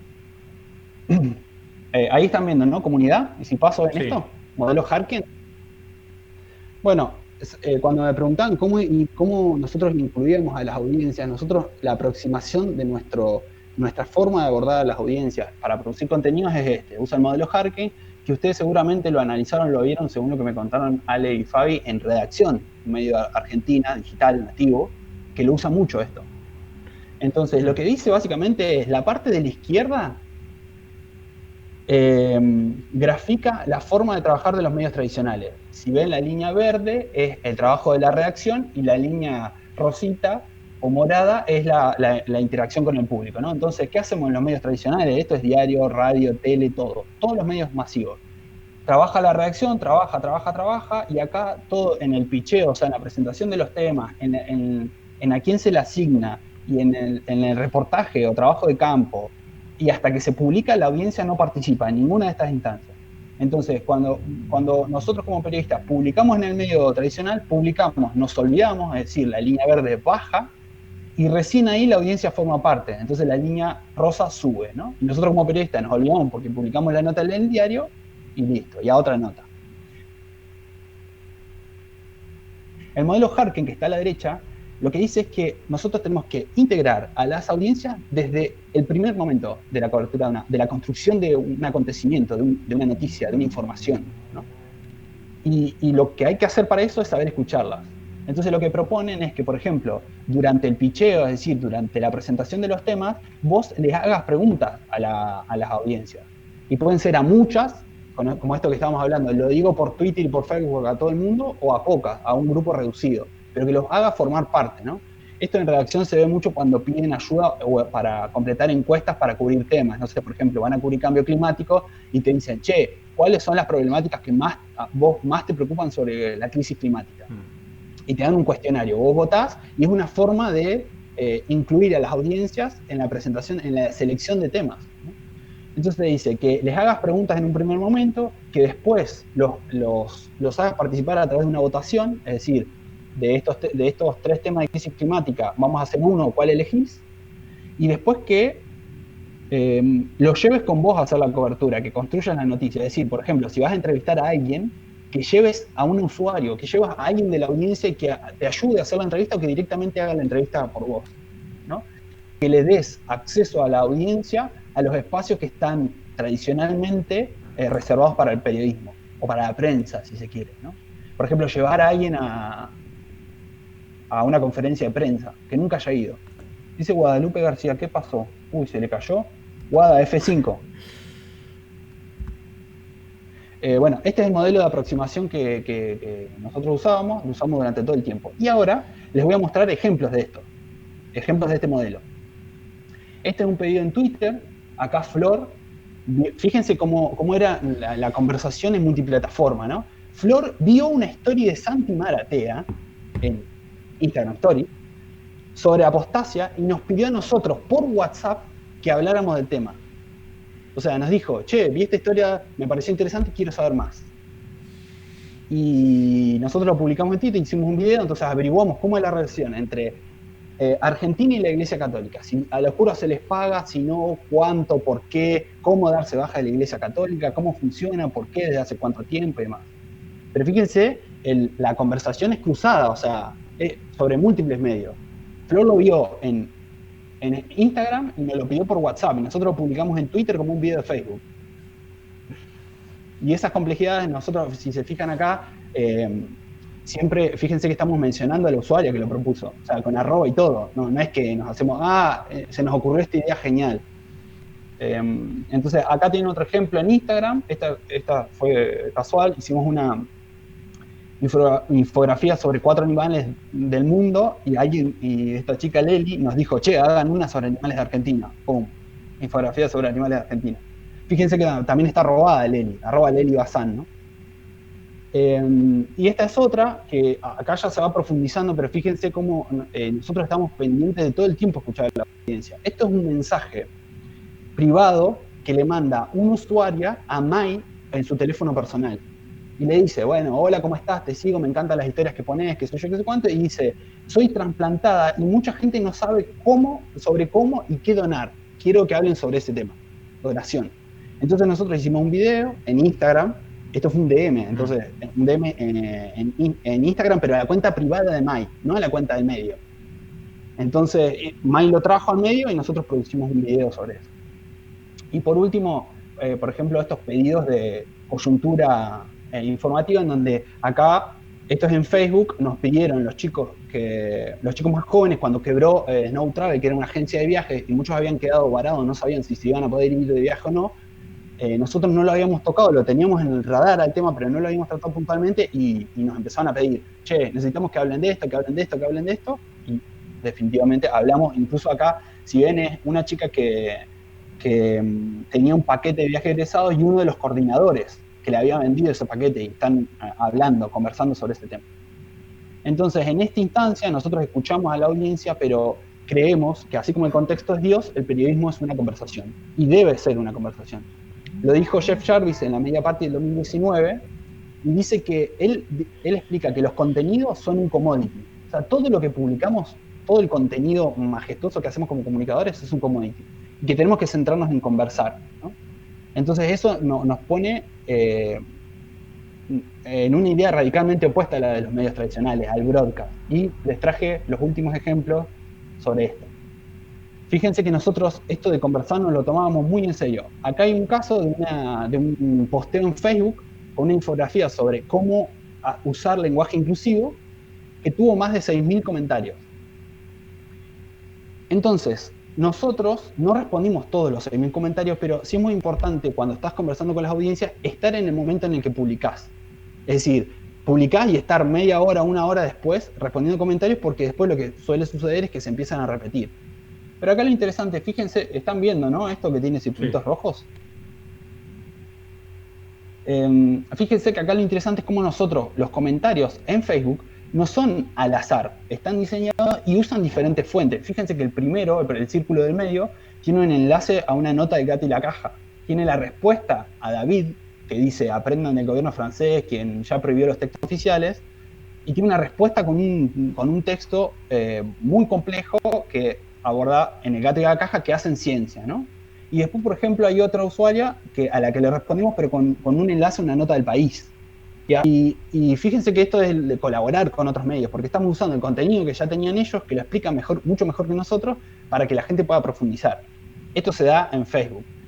Y no solo nos lo tomamos en serio, sino que nos lo tomamos muy en serio. Acá tienen otro ejemplo en Instagram, y lo traje, este es un posteo sobre la legalización o la despenalización del aborto, se publicó en Instagram, tuvo más de 350 comentarios, pero acá lo que me interesaba analizar es que, fíjense cómo cambia la plataforma y cambia la forma de conversar. Primero porque en Instagram no podemos usar enlaces como en Facebook antes, entonces ya no podemos usar los enlaces al país, sacate la caja. Entonces fíjense que las respuestas no tienen enlace y otra característica es que se repiten.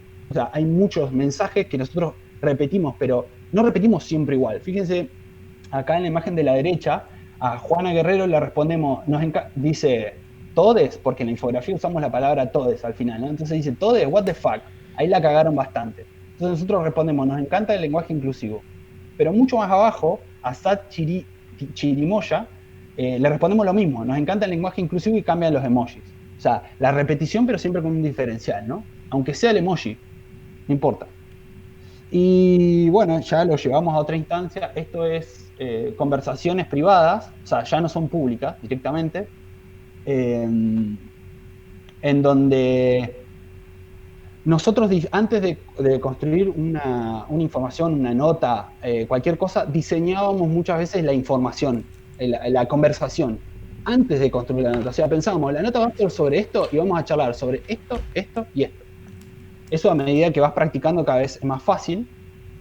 Y este es, por ejemplo, un pedido, nosotros publicamos, esto es sobre tendencias suicidas en jóvenes, ¿no? Y era un video explicativo, y era un tema re duro, entonces había mucha información que nosotros, era un video, y mucha información de ese video que habíamos usado para construirlo en la investigación, pero no queríamos compartir directamente.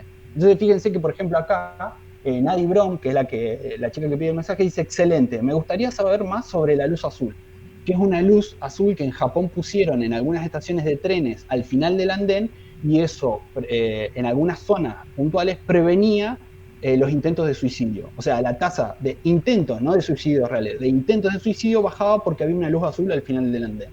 Científicamente estudiado, comprobado. Entonces fíjense que lo pedía Nadie Brom. Nosotros ya teníamos esa información porque la habíamos buscado para hacer el video y lo que hacíamos es pasarle los enlaces a las investigaciones, en este caso de la BBC y de New York Times. Pero fíjense el detalle de que la conversación por mensaje privado es personal, no es del medio. Fíjense que dice, a nadie le responde Flor y le dice, acá te saluda Flor, que era la editora de audiencias en Uno. Dice, te paso 2 links con info sobre las luces azules de las estaciones de tren en Japón. Pum, 2 enlaces. Fíjense que hay una presentación primero, porque es personal, no es el medio el que le está hablando, es Flor que trabaja en Uno. Uh-huh. Y así sonando muy, lo tagueo como nerd alert, nosotros pensábamos la hipertextualidad de una nota en WordPress, por ejemplo, o en Blogger, la hipertextualidad, o sea, los enlaces que íbamos a poner para profundizar la información, como si fueran interactividad comunicativa en un mensajero, en WhatsApp, ¿no? O sea, toda la información esa que enlazamos en una nota que ponemos a través de hipertexto, nosotros usamos toda esa información no tanto para darle contexto a la nota, sino para después conversar con las audiencias. Entonces nos dejábamos videos que profundizaban mucho, documentales, libros, todas esas cosas que nosotros usábamos para construir la historia, las usamos después para conversar. Entonces en esta instancia pero ya estaba pensado así, estaba diseñado así, ¿no? Bueno. Y ahí mejor, porque siempre ahí está la queja, ¿no? de la calidad de la conversación en los comentarios y que siempre se desbarranca y demás, ¿no? Con la intervención de ¿ustedes sentían que mejoraba la interacción, se hacía más sí. Interesante? Sí, hay 2 cosas claves. Una es intervenir, hablar como medio, hablar como periodistas, hablar como grupo. Y otra cosa muy, muy importante es moderar. Tener reglas muy claras, y si esas reglas se rompen, el comentario no aparece. Con esas 2 cosas nosotros logramos construir esta idea de... Muchas veces incluso, por ejemplo, en la nota que tiene de Facebook, que tiene 6.000 comentarios, nosotros respondimos los primeros 100, creo. Los primeros 100 o los primeros 200. Y ya después vimos que se empezaban a repetir. ¿Qué pasó? Que cuando se empezaron a repetir, muchos usuarios de la comunidad después eran los que respondían por nosotros. O sea, eran los que se encargaban de copiar los enlaces que habíamos usado al principio y volverlos a repetir. Y había notas que estaban 4 o 5 meses con comentarios. Entonces, nosotros moderábamos mucho y si rompía ciertas reglas, o los ocultábamos, o los borrábamos, o los baneábamos a los usuarios, y también conjugábamos esa estrategia de moderación con la intervención constante, ¿no? Continua. De nosotros como medio, del Grupo América, muchas veces utilizábamos al equipo de marketing para hablar sobre posiciones políticas, si se quiere, y después también como periodistas. Acá traje un ejemplo para mostrarles. Bueno, este es un video de un chatbot que diseñamos que te cuenta una historia en Facebook Messenger como si fuera un chatbot, pero no lo vamos a ver. Esta es otra que por ahí está interesante porque para que vean pensarlo, qué hacer que los medios no hacen. Esta es una nota de cómo consumimos porno los millennials argentinos y cómo vemos porno los jóvenes argentinos. Y acá decidimos probar un formato de conversación a través de un chatbot, que lo que hace el chatbot te dice: hola, soy un robot. Si te da paja leer, te tiro 3 datos claves. ¿Te animás? Y te dice: dale, tirame la posta para que te haga el resumen el robot, o no, déjame leer. Y era algo que nosotros usamos todo el tiempo, ¿no?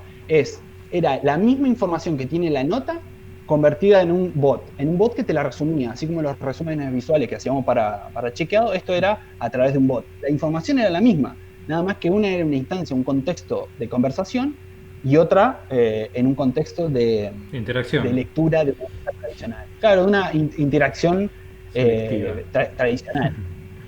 Buenísimo. Y lo último, a ver, que les quería mostrar, a ver.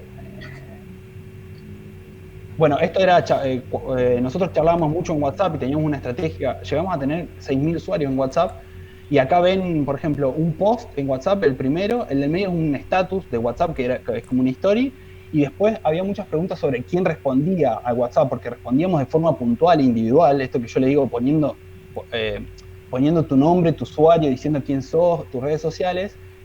Y éramos 3, eran Agus y Flor, que eran las encargadas de audiencias, de redes, y yo también muchas veces me metía a responder. Y si se fijan, acá les traigo un ejemplo de cosas que pasaban en el WhatsApp de uno. Yo conté, teníamos como una tradición de cuando terminaba el día de trabajo, media hora antes de terminar, antes de las 6 de la tarde, por ahí nos sentábamos a responder, nos divertía también, y a responder WhatsApp, ¿no? Y una vuelta, de estos casos me pasaron 1000, pero una vuelta, una estudiante de la UBA quería ver cómo laburábamos y mandó un mensajito por WhatsApp pensando que no le íbamos a responder, y le respondí yo, y después hicimos una entrevista, y después nos juntamos, después fue a conocer la redacción, hizo un trabajo práctico, nos llevó el trabajo práctico y fue genial. Pero esas cosas que no suceden en los medios tradicionales. Muchas veces a mí me pasaba cuando estaba estudiando que quería hacer una nota a un periodista de Clarín y le mandaba un mail y no me daba ni bola, no me pasaba ni el teléfono. Entonces, eso también es ser solidario con los demás, ¿no? En este caso era un estudiante de comunicación de la UBA, entonces era como, bueno, hay que ver. Pero también pasaba con gente común y corriente que por ahí quería ir a visitar la redacción nada más. Claro. Y bueno, esto es todo. Genial, todo lo que tenía para decir. Pasamos de tiempo, pero por ahí capaz que hacemos un par de preguntas. Espero que haya valido la pena, por lo menos. Buenísimo. Sí. Yo los dejo porque empieza la otra clase. Dale. Pero les dejo. Están en el aula, así que pueden seguir con las preguntas. A ver, hacemos un... Gracias, Eva. ¿Tenés tiempo para un par de preguntas? Sí, yo no tengo drama. Si ustedes se quedan, dale. yo me quedo.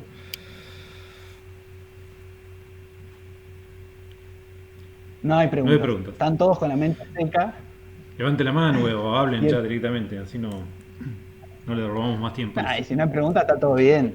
Si ahí pasaron 2 horitas ya. Sí, fue buenísimo.